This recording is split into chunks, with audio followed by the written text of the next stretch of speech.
Hi folks, it's been a while since I've been able to get back out here to the bench. Between working full-time and personal obligations, I just haven't had a chance. But today I want to return to that NAD C372 that kept blowing the right channel. Where we left off is I had repaired the right channel yet again, and I only soldered two of the output transistors in, one NPN, one PNP, because I was tired of blowing fairly expensive transistors. And it ran that way for about 2 hours. So I decided to solder them all in and just run it overnight to see if it would fail. And sure enough, when I got back out here in the morning, the main power fuse was blown again, and I figured, well, here it is, the right channel is blown one more time. But to my surprise, the right channel was still good. It was now the left channel that had blown. I was really kind of shocked at that. So I decided this time what I was going to do is I was going to replace all the electrolytic capacitors on both the output modules and select ones on the main printed circuit board. Now the main filter capacitors had been changed. Apparently NAD in an earlier run had used lower voltage capacitors, and they also had a service bulletin recommending that you solder wires underneath for added current carrying capability because the printed circuit board traces weren't heavy enough. On this particular model, that was done. The wires were already soldered underneath, and instead of 80 volt capacitors, they are now 100 volt capacitors. So I didn't touch the main filters. However, NAD are known for good designs, but often poor quality components. And this is especially true for electrolytic capacitors. I have personally gotten some NAD equipment from the 80s where every capacitor in it was measurably just terrible. Yet the item still worked, which really surprised me. In this one, I found something very similar. If you take a look at this graphic I have up here, these are capacitors I tested with my Dayton DAT system, and it shows the capacitor values and the ESR and dissipation factor. But I want to call your attention to the values and the ESR because you can see these are measurably just awful. And all these were located near sources of heat. Now, why should that matter? For that, you have to think about what an electrolytic capacitor is constructed of. Basically, they're a strip of foil that has an electrolytic paste laid across it, and then they're rolled up and put into little cylinders.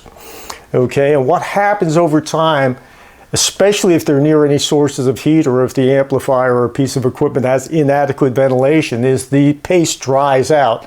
And as that electrolytic paste dries out, the capacitors tend to lose value. They can also suffer from what we call ESR, which you saw in this graphic here. And what that is an equivalent series resistance. It's imagine your capacitor has a resistor tacked on the side. This is undesirable and can cause all kinds of circuit malfunctions or even failures, okay? Just to give you an idea of some of the capacitors I found in these, I found one with a name I didn't recognize, and when I looked underneath I saw a trace of blue, and I peeled the vinyl off and I found another no-name capacitor underneath it. Now I don't know if the manufacturer has several different lines and they just covered one with the other. I found it to be extremely dodgy. And I found that most of the time with these NADs, you're going to want to do a recap. Even though I don't advocate everything be recapped, if it says NAD, you may want to think about it, okay? So, after I got it all back together, everything worked. That's not the problem. It's a matter of how long it will work. So, I was curious about these failures, and I went onto the web and I took a look. And what I discovered was this particular model had a fairly high incidence of failure. And I found several different people had posted. So let me show you what that looked like.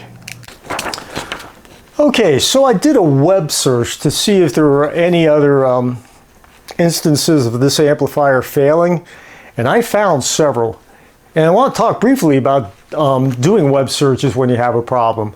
As I stated in an earlier video, all's fair in love, war, and troubleshooting. Okay? None of us knows it all. I consider myself to be a fairly experienced tech. I'll look on the internet. You know, why should I reinvent the wheel? If somebody has more experience with a particular model or a particular line and they can offer some insight, I'll gladly take it. Why wouldn't you? Okay? So like I said, have no pride. So let me show you what I found here. I'm going to put this up on the screen, but I'm just going to read a few highlights here. My C372 went up in smoke 6 months after the warranty expired. Okay. Less than a year later, the amp has again gone up in smoke. It has never been abused or driven hard. Okay. This thing is poor quality done for the price is a joke as such. The left channel went, and later the right channel went with very little use. Here's another one. The C372 after 3 years blew a capacitor on startup and in a well-ventilated installation. Never seemed quite right after repair. Here's another one. I recently sold my trusty NAD C372 and they reported after a few songs they heard a loud pop and smoke started coming from the right side.